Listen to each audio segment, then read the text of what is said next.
Au cours des derniers mois, il y a eu pas mal de réactions négatives de la part des joueurs de Diablo 4 avec l'annonce et l'approche de la saison 1. Beaucoup de gens ne comprenaient pas quel était ce principe ou pensaient qu'ils allaient perdre leur personnage. Bref, il y en a pas mal qui étaient un petit peu perdus. Et comme la date de la saison 1 va être annoncée dans les prochains jours, peut-être à la fin de la semaine, afin de mieux apprécier cette annonce, je vous fais aujourd'hui un petit résumé de ce qu'est une saison de Diablo 4. Vous êtes quasiment 80% à ne pas encore être abonné. Si la chaîne vous plaît et que vous voulez la soutenir, c'est simple, bouton rouge. Sur ce, c'est parti!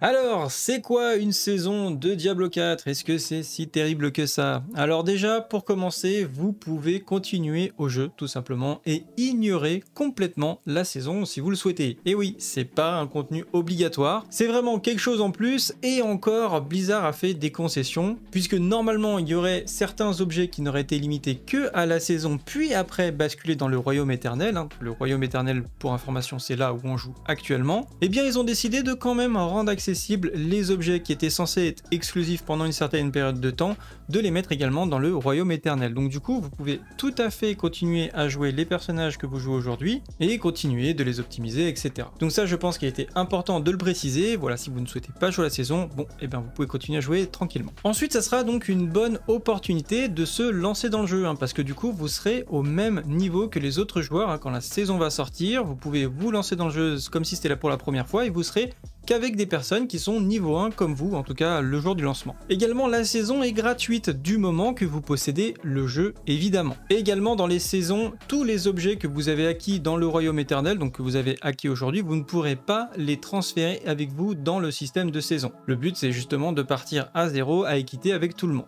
Même s'il y aura quand même quelques petits détails que vous pourrez apporter avec vous. Tous les personnages que vous allez créer au cours de la saison seront ensuite automatiquement transférés vers le Royaume Éternel à la fin de votre saison, avec tous les objets que vous avez farmés, etc.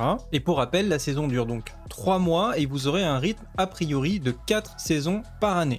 En ce qui concerne ce que nous pouvons faire pour nous préparer, la première chose à garder à l'esprit est la carte. Tout ce que vous avez découvert sur la carte sera transféré avec vous à la nouvelle saison.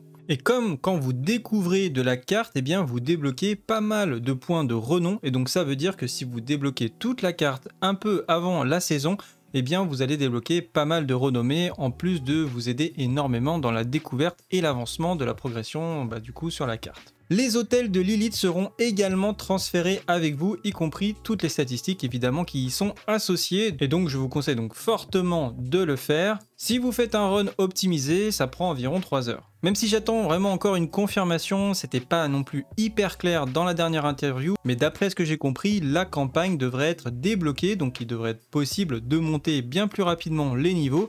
De plus, avec les améliorations du niveau de donjon de Cauchemar, monter au niveau 100 sera également beaucoup plus rapide. En plus de ça, Blizzard a annoncé apporter beaucoup plus d'améliorations sur les donjons de Cauchemar avec une meilleure densité de monstres, et c'est pas impossible qu'il y ait d'autres changements aussi à venir à ce niveau-là. Actuellement, c'est également le bon moment pour déterminer quelle classe vous préférez et quel type de build vous voulez faire. Et ça tombe bien, je vous ai fait une vidéo pour monter en quelques minutes au niveau 50, donc pour tester les différentes classes et vous faire une petite idée de ce qui vous intéresse le plus. Il n'y a pas vraiment de meilleure classe, je dirais, pour jouer à la saison, même s'il y en a qui vont me dire oui, il y a tel build qui est broken, dans tel spé, etc. Ok, oui, effectivement, on sait qu'aujourd'hui, il y a des builds qui sont plus puissants que d'autres, mais comme à chaque patch, il y a quand même pas mal d'améliorations et de changements qui arrivent, à tout moment, une classe qui est pas très bien cotée aujourd'hui peut l'être demain. Donc au final, jouez vraiment ce que vous préférez et la classe qui vous intéresse le plus en termes de gameplay. La saison va apporter son lot d'améliorations et de nouveaux objets dont la plupart seront disponibles dans le Royaume Éternel.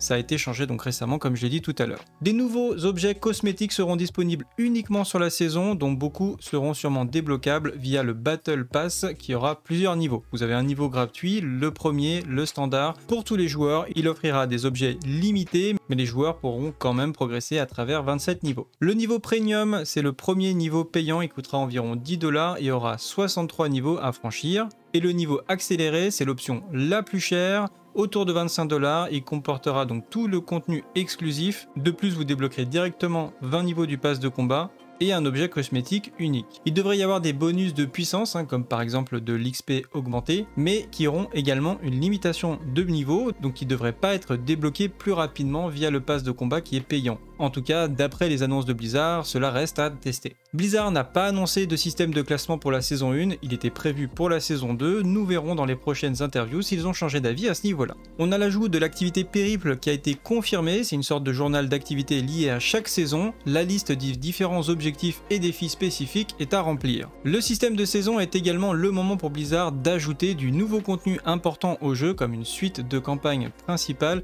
des modifications importantes sur les classes, des nouveaux sorts et talents, des nouvelles classes, voire de nouvelles zones pour chaque carte du monde. Ceci ne manquera pas de relancer l'intérêt de beaucoup de monde autour du jeu à chaque saison. La prochaine vidéo devrait beaucoup vous intéresser puisque on va faire le point sur ce qui est bien et ce qui est moins bien sur Diablo 4. Il y a beaucoup de choses à dire et beaucoup de choses à améliorer évidemment. Dans tous les cas, si vous avez des choses qui vous semblent importantes à améliorer dans le jeu, n'hésitez pas de le mettre en commentaire. Je ferai sûrement un sondage aussi dans la partie communautaire sur ce sujet-là pour avoir encore plus de retours. Donc faites-vous plaisir. Voilà, sur ce, c'était Camille, je vous souhaite à tous une excellente fin de journée. Si la vidéo vous a plu, n'oubliez pas de la liker et de la partager sur vos Discord, ça m'aide énormément pour le référencement. On se retrouve dans la prochaine vidéo. Salut à tous, c'est le Guild, ciao bye.